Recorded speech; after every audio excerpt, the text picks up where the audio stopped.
بس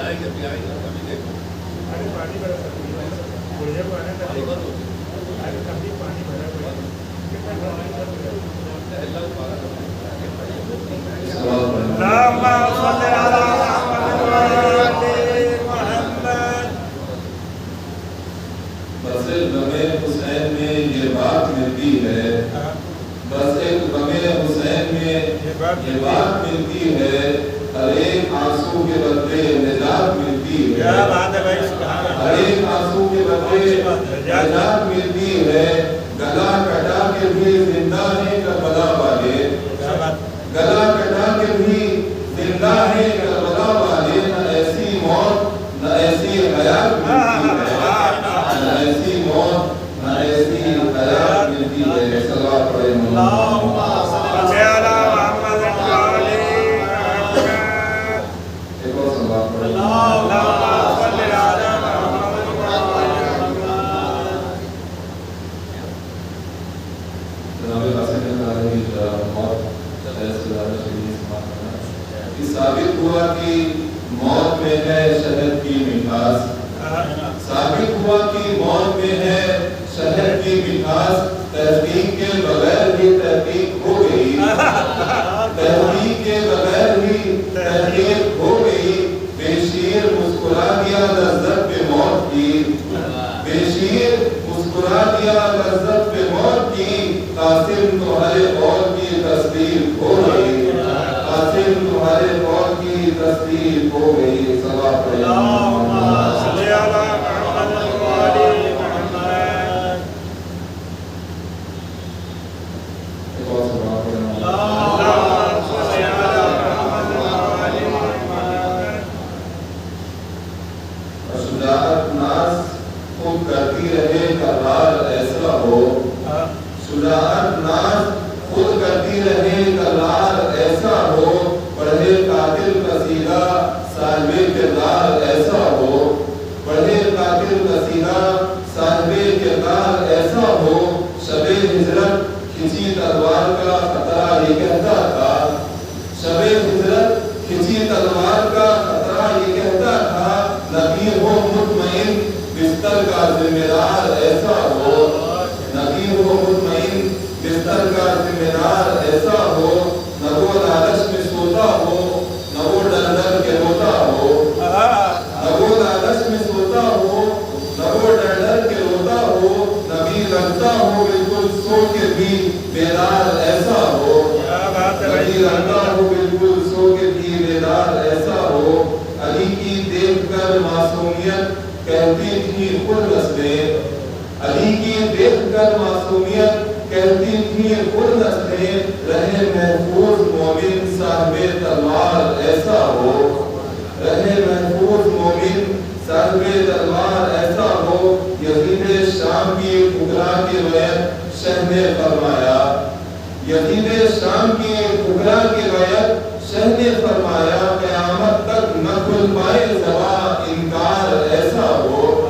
قیامت تک نہ کھل پائے زباں انکار ایسا ہو، حبیب ابن مظاہر کے لیے کہتا چلا قاسم، حبیب ابن مظاہر کے لیے کہتا چلا قاسم، بلائے خود امام وقت عزت دار ایسا ہو،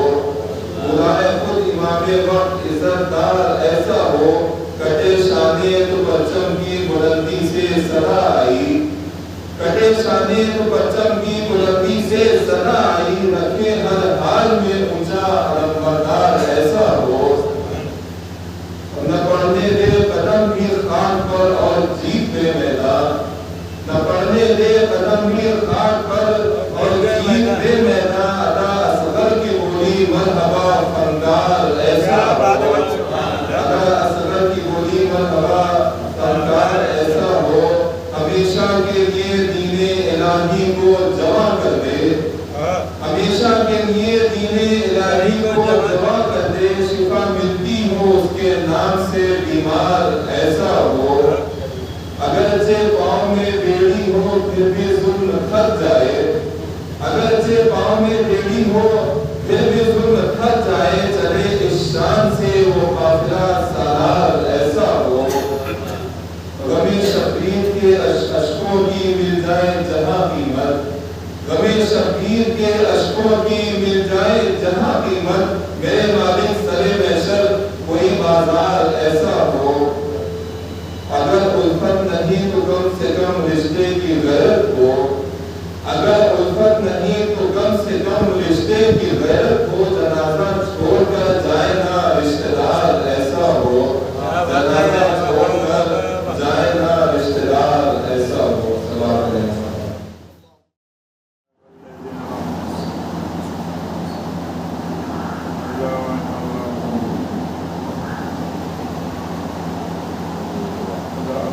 حسبنا الله ونعم الوكيل، نعم المولى ونعم النصير. أعوذ بالله السميع العليم من الشيطان الرجيم. بسم الله الرحمن الرحيم. الحمد لله الذي لم يتخذ صاحبة ولا ولدا ولم يكن له ولي من الذل وكبره تكبيرا.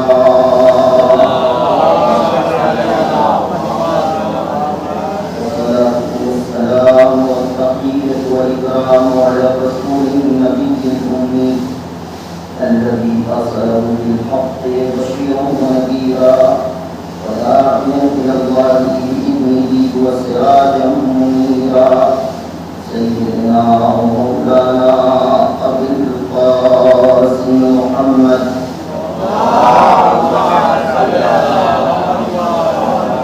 وعلى آل بيته الطيبين الطاهرين الغر الميامين المعصومين الذين أظهر الله عنهم الرجس وطهرهم تطهيرا.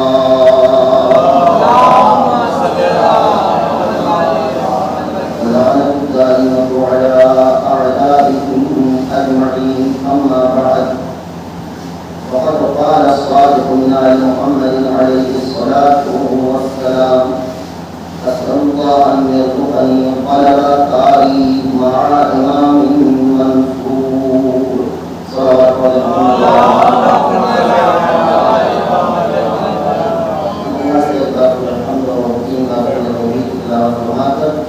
مرحومہ انعام بانو بنت صدر عالم اور مرحومہ امام بانو بنت انعام بانو بنت صدر عالم اور مرحومہ امام بانو بنت زربان حسین کی ارواح کو ساتھ فرمائیں.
رجب میں،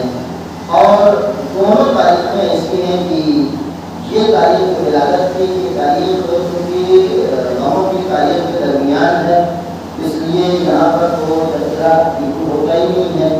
اور رجب، ماہ رجب اور شعبان ویسے ہی جو ہے وہ شعراء کی بہار کہا جاتا ہے، شاعروں کی بہار کہا جاتا ہے۔ ویسی بات ہے، اس میں پہلی رجب سے لے کر رجب کی آخری تاریخ تک جو جتنی محفلیں ہوتی ہیں، جتنے پروگرام ہوتے ہیں، اور سارے پروگرام منعقد ہو جاتے ہیں 13 رجب کے حوالے سے، چاہے جتنی مجلس ہو، چاہے جتنی محفل ہو، چاہے جتنا پروگرام ہے، اس کی ایک مناسبت اس طرح جو پائی جاتی ہے، اور وہ مناسبت جو ہے وہ بالکل روشن ہے، اور سب سے زیادہ جو ہے وہ معروف اور مشہور اور سب سے زیادہ مجلس دربار ہے۔ لہٰذا وہاں شہادت جو ہے ادھر نظر ہو جا رہی ہے، اور ولادت کی تاریخ اس منزل پر نظر ہو جا رہی ہے۔ بات حقیقت ہے کہ اس حوالے سے بھی ساتھ امام مظلوم ہے، خود آپ کی مظلومیت اپنی الگ نوعیت کی مظلومیت ہے، ساتھ امام کی مظلومیت ہے، زندان کی زندگی اور قید خانے کی زندگی، وہ واقعی میں ہم اور آپ اگر تنہائی میں بیٹھ کے سوچیں تو اتنی آسان مصیبت نہیں تھی جس طرح سے ہم لوگ اس سے غفلت کرتے ہوئے ہیں۔ بہرحال صاحب امام کی ولادت کے حوالے سے میں ایک بات آپ کی خدمت میں عرض کرنا چاہتا ہوں۔ ایک بات بھی مسلم ہے کہ ائمہ اطہار علیہ السلام میں سے زیادہ تر ائمہ کی تاریخ ولادت اور شہادت میں اختلاف ہے، اور بعض ائمہ کی تاریخ ولادت اور شہادت میں شدت کے ساتھ اختلاف ہے، بہت زیادہ اختلاف پایا جاتا ہے۔ اور پھر آپ اولاد معصومین میں آ جائے، اصحاب میں آ جائے، تو وہاں تو پھر ظاہر سی بات ہے، جب ائمہ اطہار علیہ السلام کی تاریخ ولادت اور شہادت میں اختلاف ہے، تو پھر اولاد ائمہ اور اصحاب ائمہ کو تو ظاہر سی بات ہے، وہ تو تاریخ کی نظر ہو ہی جائیں گے اختلاف کے حوالے سے۔ اور رہی بات ائمہ کی، تو ائمہ کی تاریخ کے ولادت اور شہادت میں اختلاف ہونے پر کوئی تعجب نہیں ہے۔ پیغمبر اسلام کی تاریخ ولادت اور شہادت میں اختلاف پایا جانا یہ محض تعجب ہے کہ مسلمانوں نے جب پیغمبر اکرم صلی اللہ علیہ وسلم کی زندگی کی تمام جزیات کو بیان کیا، بال کیسے رکھتے تھے اور سرما کیسے لگاتے تھے اور عطر کس طرح کا استعمال کرتے تھے اور کنگھی کس طرح سے کرتے تھے، اتنی تفصیل کے ساتھ پیغمبر کی زندگی کے جزیات کو بیان کیا گیا، لیکن ہائے افسوس پیغمبر کی تاریخ ولادت اور شہادت میں اختلاف پایا جاتا ہے۔ تو ائمہ کے سلسلے میں تو طبیعی ہے، ارے ایک راہ حل جب یہ دیکھا ہے کہ شدت کے ساتھ اختلاف پایا جاتا ہے اور بہت زیادہ اختلاف پایا جاتا ہے، تو بعض اولاد ائمہ کے تاریخوں میں مثلا بڑی شخصیتوں میں آپ لے رہے ہیں، دونوں شخصیتوں میں جناب ام البنین سلام اللہ علیہ کی نہ تاریخ ولادت معین ہے نہ تاریخ وفات معین ہے۔ وہاں پر علماء نے ایک تاریخ کو فرض کیا ہے ولادت کے عنوان سے، ایک تاریخ کو فرض کیا ہے وفات کے عنوان سے۔ جناب معصوم اقوم کے حوالے سے بھی یہی بات پائی جاتی ہے۔ جناب معصوم اقوم جو آج میں امام حضرت امام رضا علیہ السلام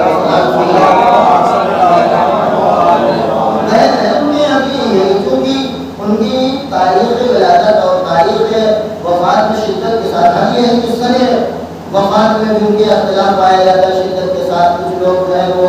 آج امام کی شہادت کے بعد ان کی شہادت کا تذکرہ کرتے ہیں، اور کچھ لوگ جو ہے وہ آج امام کی شہادت سے پہلے ان کی وفات کا تذکرہ کرتے ہیں۔ تو بہرحال وہاں پہ جب جناب معصومہ سلام اللہ علیہ کی تاریخ کی بات آتی ہے تو وہاں پہ بھی یہ تاریخ جو ولادت اور وفات کی تاریخ بتائی جا رہی ہے، یہ تاریخ قاعدہ اعتباری ہے، قرار داری ہے، یعنی یہ کہ علماء نے سب نے مل کر ایک تاریخ کو فرض کر دیا ہے، کیونکہ ہستی اتنی عظیم ہے کہ جس کے ولادت اور وفات سے غافل نہیں رہا جا سکتا، لہذا ایک تاریخ کو بعنوان ولادت فرض کر دیا گیا ہے قرینے کے اعتبار سے، نہیں آنکھ بند کر کے قرینے کے اعتبار سے کہ آج میں امام کی بہن ہے اور پھر مثلاً وہ کس سن میں پیدا ہوئی تھی، وہ علامتوں کے اعتبار سے اور کس سن میں آئی ہے اور سفر اور ان کی احادیث کس سن میں نقل ہو رہی، ان سارے تذکروں کو جمع کر کے یہ قرینے یہ طے کیا کہ مثلاً اس سن میں ولادت ہوئی ہوگی، اس تاریخ میں ولادت ہوئی ہوگی اور اس تاریخ میں وفات ہوئی ہوگی۔ بہرحال طریقہ کار یہ طے پایا علماء کے درمیان کہ ایک تاریخ کو عنوان ولادت تسلیم کر دیا جائے، ایک تاریخ کو عنوان وفات تسلیم کر دیا جائے۔ اب جب 7ویں امام علیہ السلام کی تاریخ ولادت کے سلسلے میں بحث آتی ہے تو بھائی دوسرے ملکوں میں شاید اتنی جو ہے وہ شدت کے ساتھ مشکلات کا سامنا نہ کرنا پڑتا ہو، لیکن ہمارے یہاں تو ظاہر بات ہمارے یہاں اگر ولادت کی تاریخ میں کوئی آدمی جو ہے وہ آنکھ سے آنسو نکل جائے تو لوگ اس کو فوراً اس کا گریبان پکڑ لیتے ہیں، اور شہادت کی تاریخ میں اگر خدا نہ خاصہ کوئی فضیلت بہت زیادہ جو ہے بیان کرتے جہاں پہ لوگ واہ کرنے لگے تو وہاں پہ بھی لوگ جو ہے وہ فوراً خوشنمائی کرنے لگتے ہیں۔ تو ہمارے یہاں یہ مسئلہ جو ہے ہمیشہ کر رہا ہے کہ 7ویں امام کی ولادت کا موقع جب بھی آتا ہے عوام میں بھی ایک تشویش پیدا ہوتی ہے، علماء اور خطبہ میں بے چینی اور پریشانی پیدا ہوتی ہے کہ شب ولادت ہے، آیا مسائل پڑھا جا سکتا ہے نہیں پڑھا جا سکتا۔ ہمارا ایک مشورہ ہے علماء کے لیے، خطبہ کے لیے، ذاکرین کے لیے، سامعین کے لیے، سب کا ایک جو ہے وہ سب کے لیے ایک مشورہ ہے۔ وہ مشورہ یہ ہے کہ ہمیں ایک منزل پر یہ دیکھیں کہ واقعی میں جو تاریخ ہمارے درمیان مشہور ہے اس کا اعتماد جو ہے وہ کس حد تک ہے، اور اس تاریخ ولادت کا فیور کرنے والے، اس کی ہمدردی کرنے والے، اس کا ساتھ دینے والے، اس کو تسلیم کرنے والے علماء کون کون سے ہیں۔ اگر اس منزل پر آئیں تو ایک مختصر سی بات میں عرض کر رہا ہوں، صلوات پڑھیں محمد وعلی محمد۔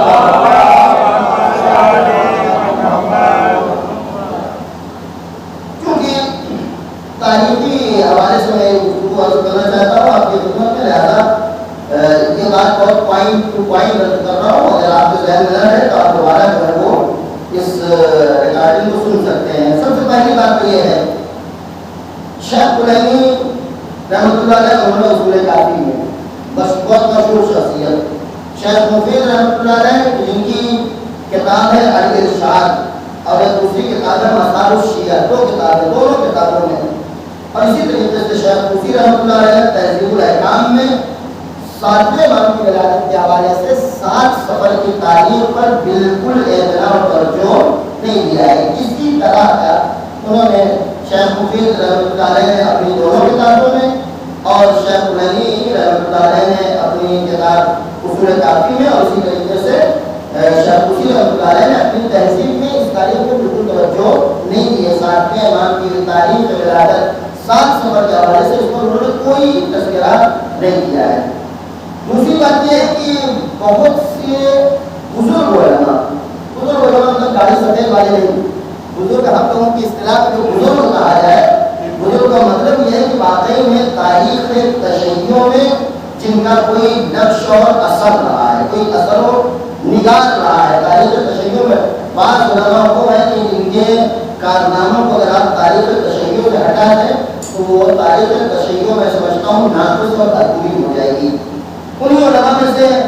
ایک نام جو ہے وہ شہید اول کا آتا ہے۔ شہید اول نے کتاب دروس، ان کی کتاب ہے کتاب دروس میں، اور اسی طریقے سے شیخ محمد حسین نجفی نے کتاب جواہر الکلام میں، یعنی فقہ کی کتاب ہے لیکن بہت تفصیلی کتاب ہے۔ اب آپ دیکھیے تاریخ ائمہ جو کتنی اہمیت کی حامل ہے کہ فقہاء نے اپنی فقہی کتابوں میں بھی ائمہ کی ولادت اور شہادت کی طرف اشارہ کیا ہے۔ لہٰذا یہ دو بزرگان شہید اول نے کتاب دروس میں، صاحب جواہر شیخ محمد حسن نجفی نے جواہر الکلام میں، اور مرحوم کاشف الدتا نے اپنی کتاب کاشف الدتا میں 7 سفر والی روایت کو ضعیف قرار دیا ہے۔ بالکل صحیح لفظوں میں بتایا ان تین بزرگان نے کہ یہ روایت جو ہے وہ ضعیف ہے، اس پر اعتماد نہیں کیا جا سکتا۔ تیسری بات یہ ہے کہ بعض محدثین نے جو روایات پیش کی ہیں، جو محدثین روایت پیش کی ہے اس حوالے سے، اس میں احمد بن خالد برقی ہیں، انہوں نے اپنی کتاب محاسن میں، شیخ کلینی نے اصول کافی میں، اور اسی طریقے سے محمد بن حسن صفار نے بصائر الدرجات میں، اسی طریقے سے ابن جریر الطبری نے اپنی کتاب دلائل الامامہ میں، یہ ابی بصیر جو صحابی چھٹے امام علیہ السلام کے،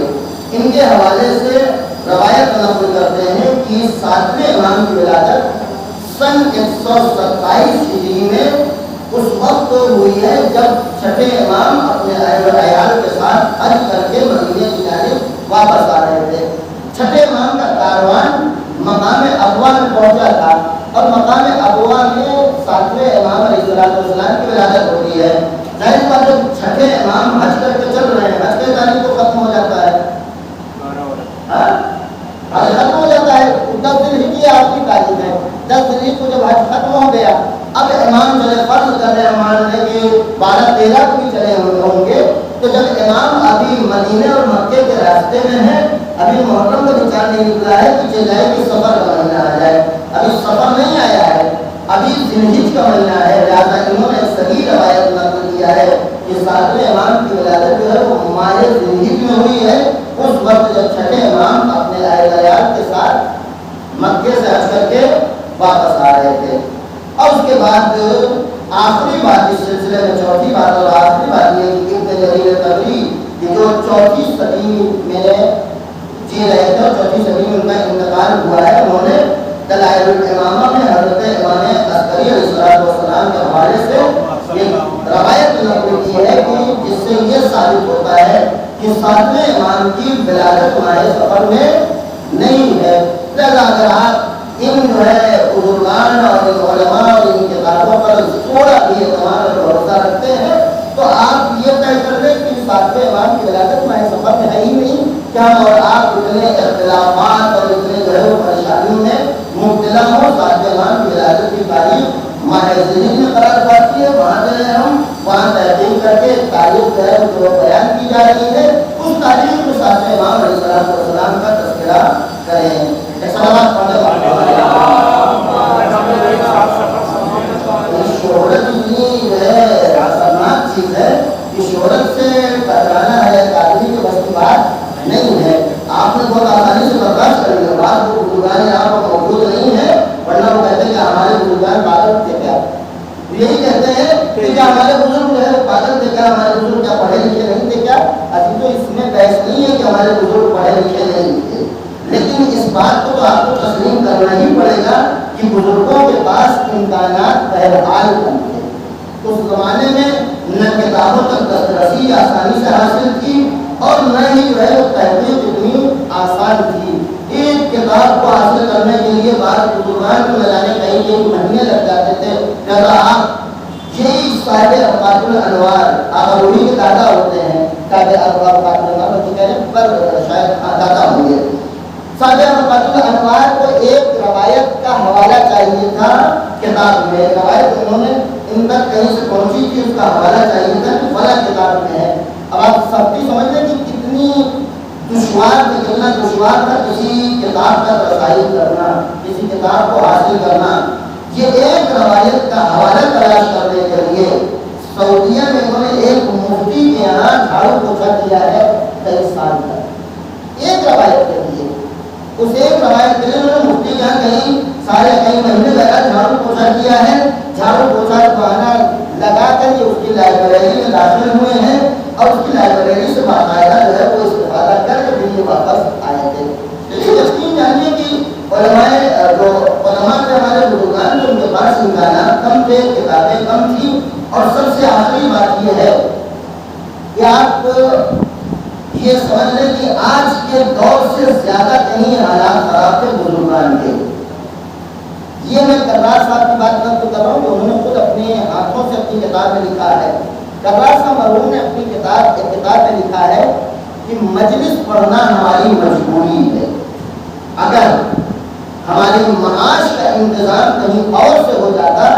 تو میں بیٹھ کر صرف اور صرف کتابیں تعریف کرتا۔ تو ہمارے جو بزرگان کے حالات اتنے خراب تھے کہ بیچارے چارانہ اور آٹھانہ پہ نوابوں کے یہاں پڑے رہتے تھے، کہ جہاں پر ان کا کام صرف یہ ہوتا تھا کہ وہ نوابوں کے جو اہل عیال ان کے بچوں کو جو ہے وہ قرآن اور دینیات کی تعلیم دیں۔ آپ ذرا تصور کریں کہ علماء کے لیے اس سے بڑا ستم کیا ہوگا کہ جو علماء مجتہد کے درجے پر پہنچ کر اجتہاد کے درجے تک پہنچ کر ہندوستان واپس آیا ہے،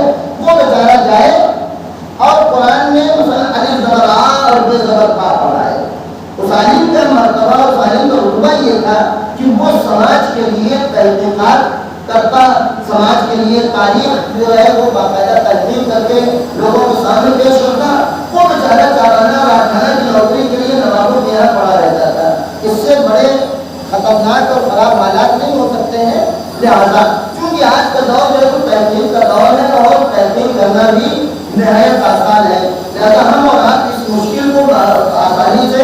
حل کر سکتے ہیں اگر علماء، خطباء، ظاہرین اس بات کو حل کرنا چاہے اور تحقیق کی طرف تھوڑا سا توجہ دیں، ورنہ اگر رٹی رٹائی باتوں کو پڑھنا چاہتے ہیں تو کوئی مشکل نہیں ہے۔ صلوات پڑھیں محمد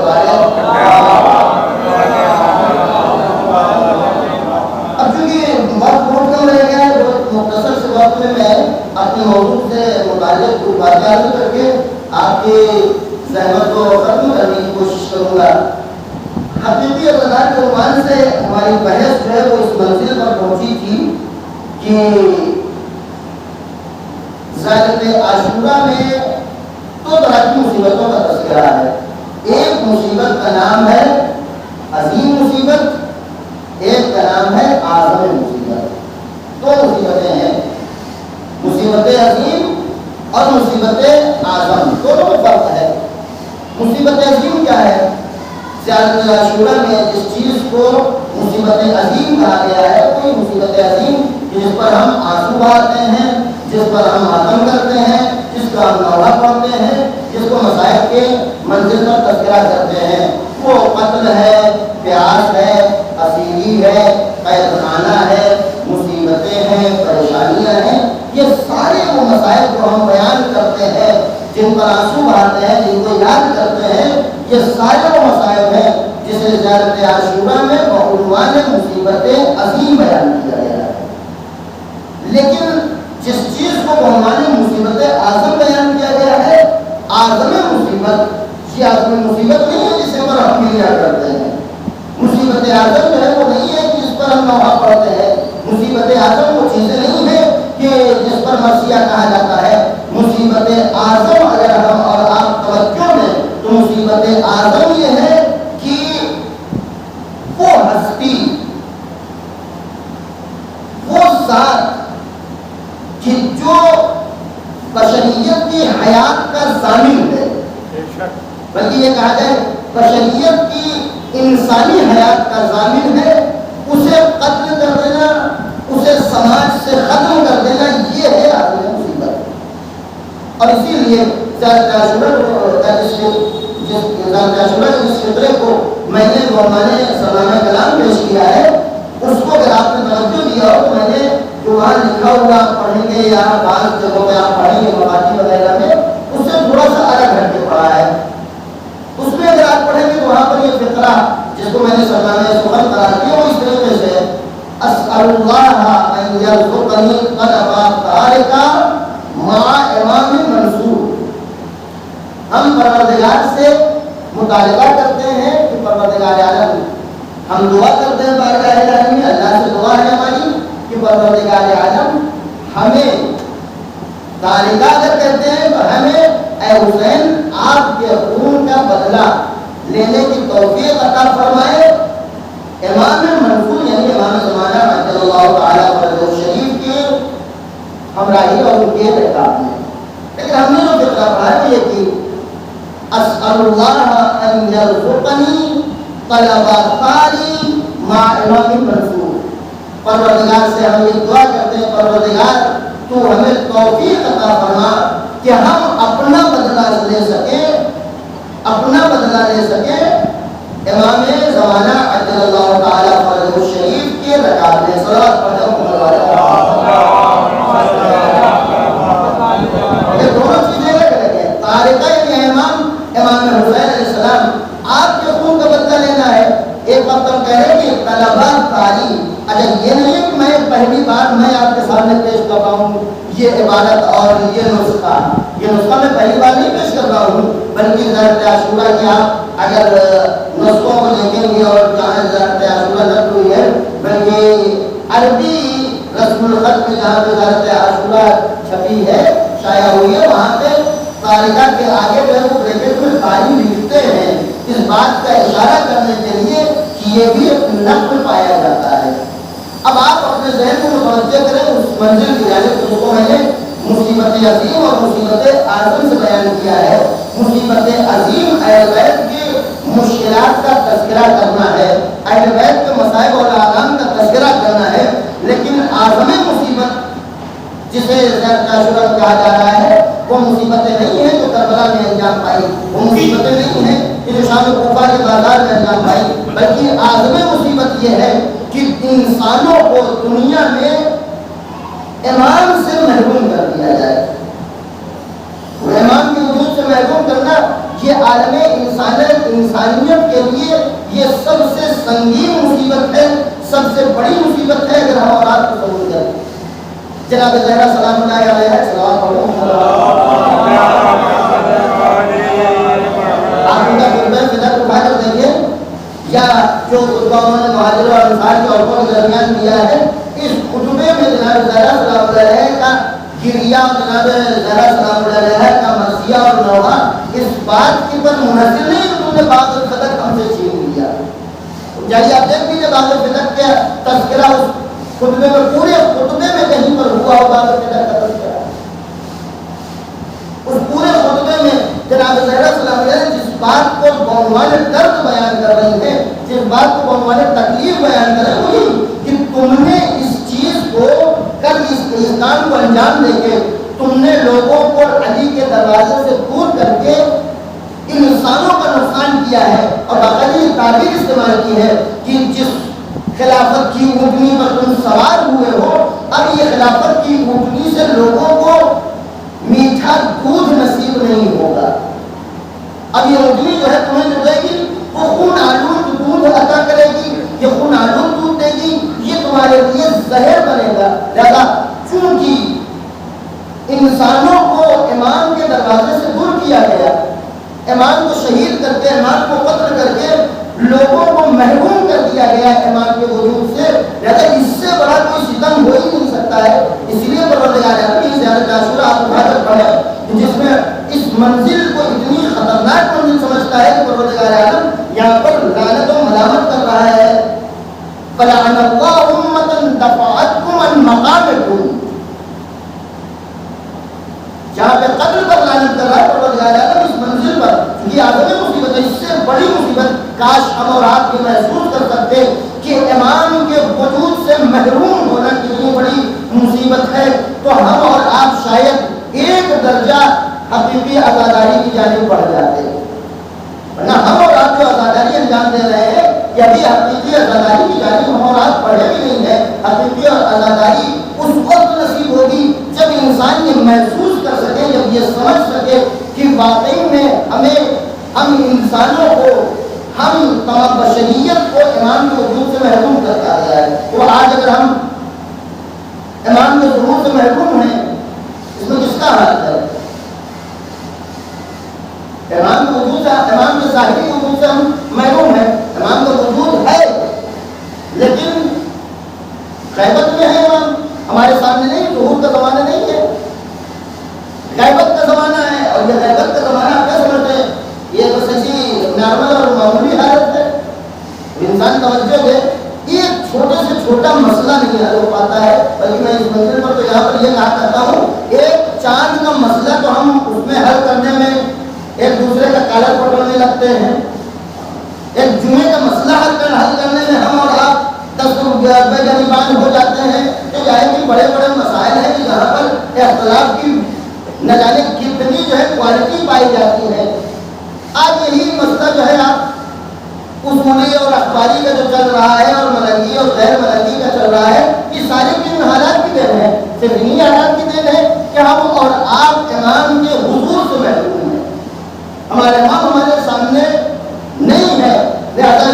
یہ ایک سب سے بڑی مشکل ہے. اگر آپ اس مشکل کی اصل تلاش کریں، اگر آپ اس مشکل کا جڑ تلاش کریں، یہ مشکل پیدا کہاں سے ہوئی؟ یہ مشکل اسی منزل سے پیدا ہوئی ہے کہ سماج کو اماموں سے محروم کیا گیا، محروم کیا گیا، محروم رکھا گیا، محروم کیا گیا. پہلی منزل پر امام علی علیہ السلام کو قتل کر دیا گیا، دوسری منزل پر امام حسن علیہ السلام کو قتل کر دیا گیا، امام حسین علیہ السلام کو قتل کر دیا گیا. یہ سلسلہ چلتا رہا، چلتا رہا، چلتا رہا، یہاں تک کہ جب ہمارے آخری امام کا دور آیا، چونکہ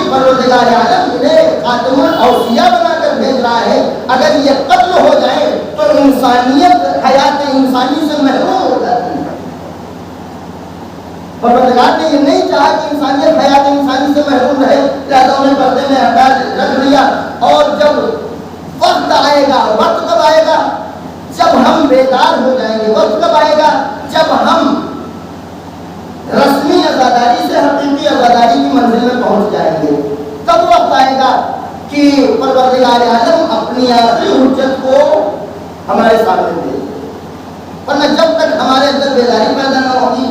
جب تک ہم رسمی عزاداری کرتے رہیں گے، جب تک ہم صرف اور صرف اپنے آباء و اجداد کا دی ہوئی میراث جو ہے اس کو انجام دیتے رہیں گے، تب تک ایمان کا ظہور ہونے والا نہیں ہے۔ اس لیے کہ ایک حسین نے کربلا میں پہنچ کر دیکھ لیا ہے کہ جب حسین کربلا پہنچے ہیں تو امام حسین علیہ السلام نے خود اپنی غربت کا مرثیہ پڑھا ہے۔ پروردگار عالم نہیں چاہتا ہے کہ دوسرا حسین آئے تو اسے بھی اپنی غربت کا مرثیہ پڑھنا پڑے۔ وہ اسی وقت آئے گا جب عالم انسانیت میں اتنی بیداری پیدا ہو جائے گی کہ ان کے وجود میں یہ احساس پیدا ہو جائے کہ واقعی میں امام کے وجود سے محروم ہونا، امام کے حضور سے محروم ہونا کتنی بڑی مصیبت ہے۔ ایک صلوات پڑھ لیں محمد بہت جلدی میں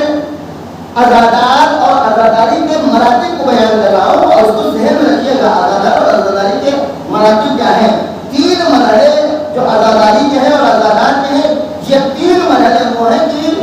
جہاں پر یہ نہیں کہا جا سکتا کہ ثواب نہیں ملے گا، ثواب ملے گا سب کو، ہر مرحلے میں ثواب ہے، ہر رتبے میں ثواب ہے، ہر منزل پر ثواب ہے، لیکن یہ 3 منزلیں جو ابتدا کی 3 منزلیں ہیں، اس میں انسان صرف اور صرف اپنے احساسات کی بنیاد پر متاثر ہوتا ہے۔ عزاداری کا پہلا رتبہ یہ ہے، اہل بیت کے مسائل سنیں، اہل بیت کی مصیبتوں کا تذکرہ ہو، اہل بیت کے اعلام کا تذکرہ ہو، ان کے اوپر ہونے والے مظالم کا تذکرہ ہو۔ اس تذکرے کو سننے کے بعد ہمارے دل میں ایک غم پیدا ہو جائے، ہمارے دل میں ایک حزن پیدا ہو جائے، اور یہ حزن ہمارے وجود میں بھی ظاہر نہ ہو، صرف ہم متاثر ہو جائیں اندر سے۔ مثلا ہم سننے کے بعد مثلا بیان کیا جائے کربلا میں امام حسین علیہ السلام کو 3 دن کا بھوکا اور پیاسا قتل کر دیا گیا، اتنا ہم نے سنا، اور اس لفظ کو سننے کے بعد، اس مصیبت کو سننے کے بعد ہمارے وجود میں اگر تاثر پیدا ہو جاتا ہے، اثر پیدا ہو جاتا ہے، حزن طاری ہو جاتا ہے، اگرچہ ابھی ہم نے اس بات کا اظہار نہیں کیا ہے کہ ہمارے وجود میں غم و اندوہ پیدا ہو گیا ہے، یہ ہے عزاداری کی پہلی منزل۔ اور اگر یہاں تک بھی نہ آئے، یہاں تک بھی نہ آئے کہ ہم مسائل سنیں اور اندر سے بھی ہمیں بالکل کوئی فرق نہ پڑے، تو پھر یہ عزاداری کا رتبہ تو چھوڑ دیجیے، یہ امام پر ستم کرنے والے میں شامل ہوگا، امام پر ظلم کرنے والوں میں شامل ہوگا۔ اسی لیے اگر واقعی میں کوئی بھی انسان جو عزاداری کر رہا ہے اس کو سننے کے بعد متاثر نہ ہو، یا تو یہ کہا جا سکتا وہ غافل ہے، وہ پہچانتا بھی نہیں کہ عزاداری کا کم سے کم یہ رتبہ ہے کہ اس کے وجود میں یہ احساس پیدا ہو جائے، غمداری ہو جائے۔ دوسرا رتبہ، اہل بیت علیہ السلام کے مسائل سننے کے بعد اس کے وجود میں غم و اندوہ بھی پیدا ہو، اور اس غم و اندوہ کا اظہار بھی ہو، ولو وہ آنکھ نم کر کے ہو، ولو وہ سر جھکا کے ہو، ولو مثلا چہرہ بنا کے ہو، منہ بنا کے ہو، کسی بھی انداز میں، چاہے بکا کی صورت میں ہو، چاہے تباہی کی صورت میں ہو، کسی بھی انداز میں اگر اظہار ہو رہا ہے غم کا، بھی یہ عزاداری کا دوسرا رتبہ ہے، یہ دوسرا مرحلہ ہے عزاداری کا۔ اور تیسرا مرحلہ یہ ہے کہ جب ہم اہل بیت علیہ السلام کے اوپر ہونے والے مظالم کا تذکرہ سنیں، اہل بیت پر ہونے والے ستم کا تذکرہ ہمارے سامنے کیا جائے، تو ساتھ ہی ساتھ کہ ہمارے وجود میں یہ غم طاری ہوا، اس کا اظہار ہمارے چہرے سے ہوا یا ہماری آنکھوں سے اس کا اظہار ہوا، اس کے ساتھ ساتھ اہل بیت پر ظلم کرنے والوں کی نسبت ان کی طرف سے ہمارے دل میں نفرت پیدا ہو جائے، یہ ہے عزاداری کا تیسرا رتبہ۔ جب یہ نفرت پیدا ہو جائے، اسی لیے جب نفرت پیدا ہو جائے خدا لعنت کرے، جب ہم سنتے ہیں مثلا مرملا ملعون نے یہ ستم کیا،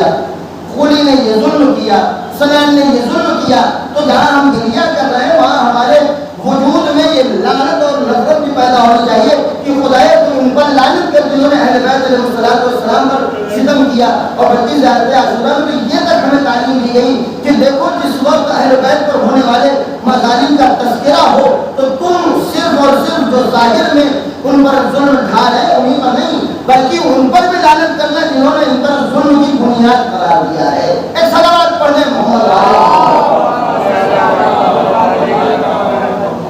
اور آپ اگر توجہ دیں غور کریں تینوں مرحلوں میں، چاہے وہ صرف غم و اندوہ کا طاری ہونا ہو، چاہے وہ غم و اندوہ کا اظہار ہو، اور چاہے غم و اندوہ کے اظہار کے ساتھ ساتھ اندر سے نفرت اور لعنت کے دشمنان اہل بیت کے لیے اظہار ہو رہی ہو، تو ان چاہے تینوں مرحلوں میں یہ جتنے مرحلے ہیں تینوں مرحلوں میں یہ جو ہمارے وجود میں غم و اندوہ آ رہا ہے یہ احساسات کی بنیاد پر کہ ہم چونکہ ہم نرم دل ہیں اس وجہ سے ورنہ انہی مصیبتوں کا تذکرہ بعض انسانوں کے سامنے ہوتا ہے وہ پتھر کی طرح بیٹھے رہتے ہیں ان پر اثر ہی نہیں ہوتا ہے کوئی۔ پھر خصوص آج جو ہمارے سماج میں کوالٹی تیار ہوئی ہے ہماری مجلسوں میں غیر ذاکروں کو بلانے غیر مذہب کے ذاکروں کو بلانے کی وہ کیا کرتے ہیں پوری مصیبت پڑھ لے جاتے ہیں بعض اوقات کیونکہ ظاہر سی بات ہے وہ ان کا وجود ایسا ہے کہ ان پر ان کو بیان کرنے کا ان پر خود کوئی اثر نہیں ہوتا ہے، اور اثر نہ ہو تو میں نے پہلی منزل میں کہا اگر اثر ہو رہا ہے اس کا مطلب یہ ہے کہ اس نے عزاداری کے مرحلے میں قدم رکھ لیا ہے، اور اگر بالکل اثر نہ ہو رہا ہو تو اس کا مطلب یہ ولو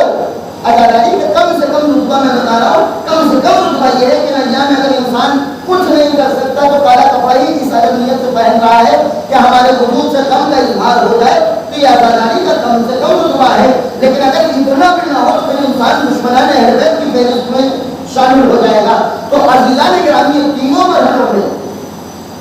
یہ جو غم و اندوہ ہمارے وجود پر طاری ہو رہا ہے یہ غم و اندوہ صرف اس لیے ہو رہا ہے کہ ہمارا احساسات ہمیں اس بات پر وادار کر رہا ہے،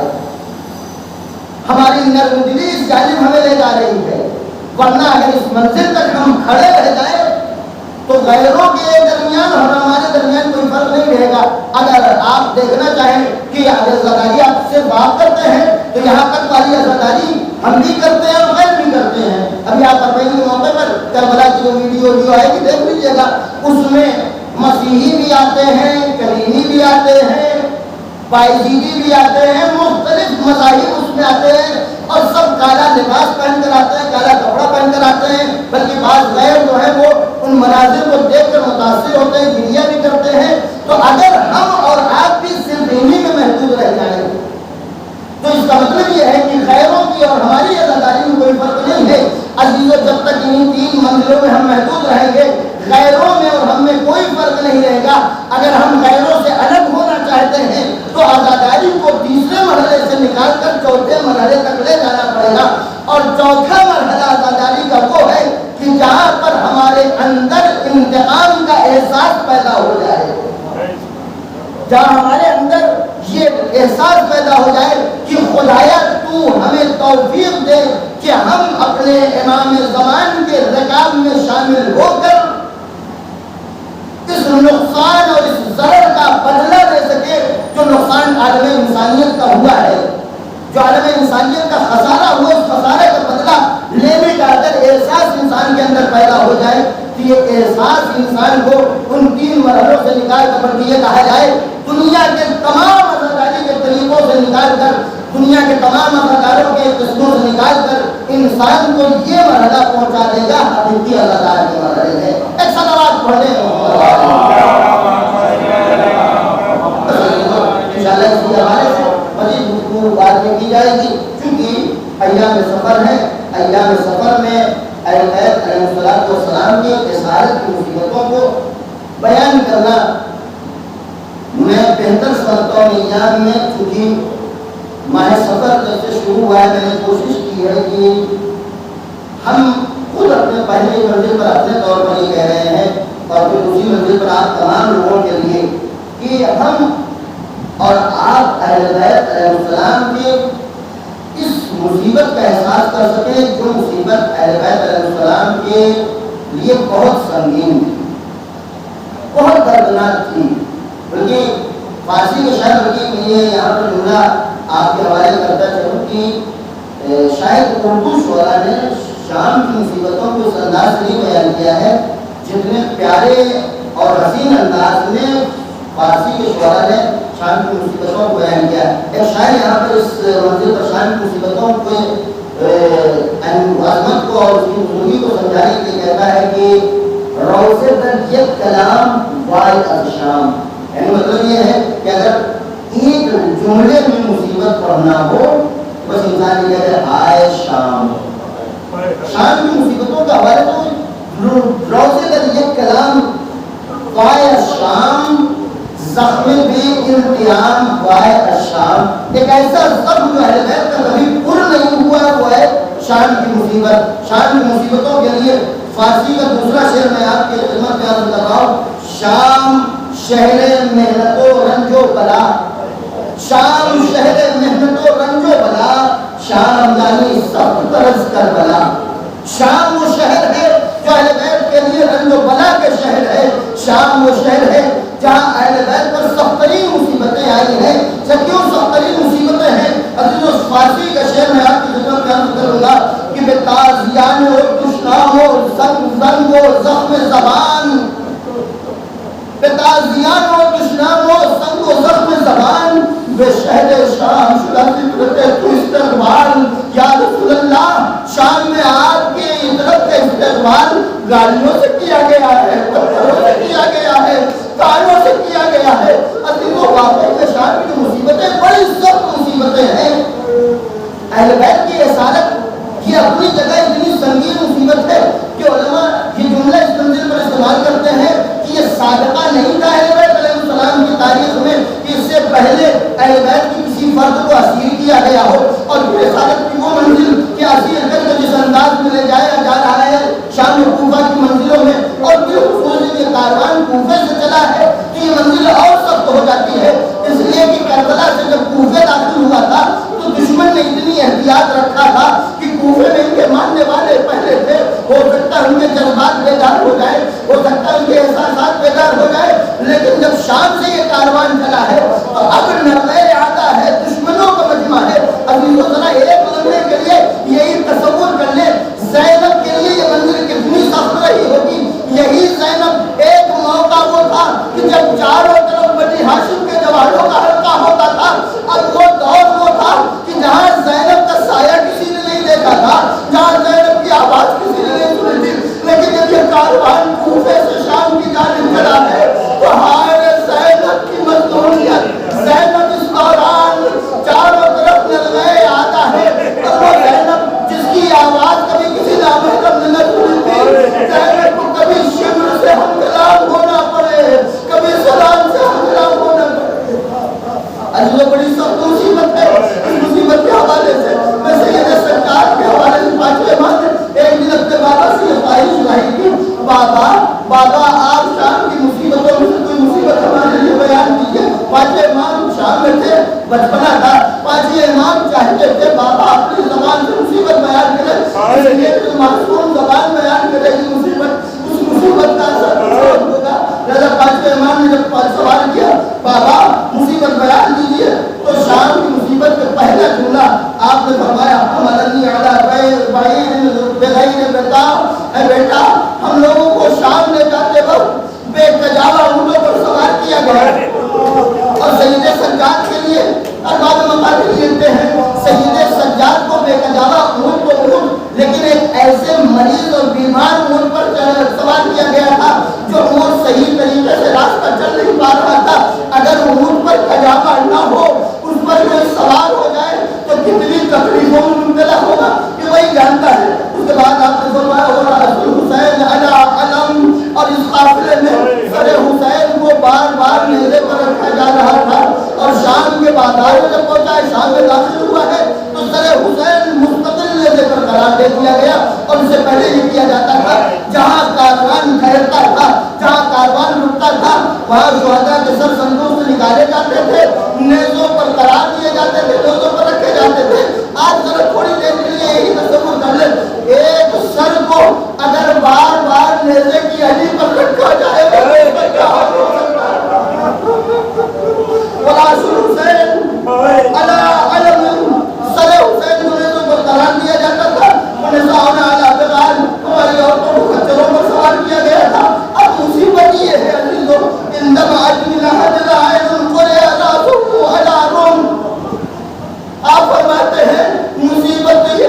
سی بات ہے، کاہلے گھر کے سامنے، خادماتے کے سامنے، چاہنے والوں کے سامنے، بچوں کے سامنے شہداء کے سر کو نیزوں پر قرار دیا جائے گا، تو یہ کتنی بات ہے۔ جن بچوں نے اپنے بابا کو نہیں دیکھا ہے، جن بہنوں نے اپنے بھائی کو نہیں دیکھا تھا، جن عورتوں نے اپنے آقا کو نہیں دیکھا تھا، اب جیسے سر نیزے پر رکھا جاتا تھا، عورتیں فریاد کرنے لگتی تھی، آنسو بہانے لگتی تھی، گریا کرنے لگتی تھی۔ امام سجاد فرماتے ہیں جیسے ہی عورتیں گریا کرتی تھی، نیزے کے ذریعے سے ان عورتوں کے سروں پر مارا جاتا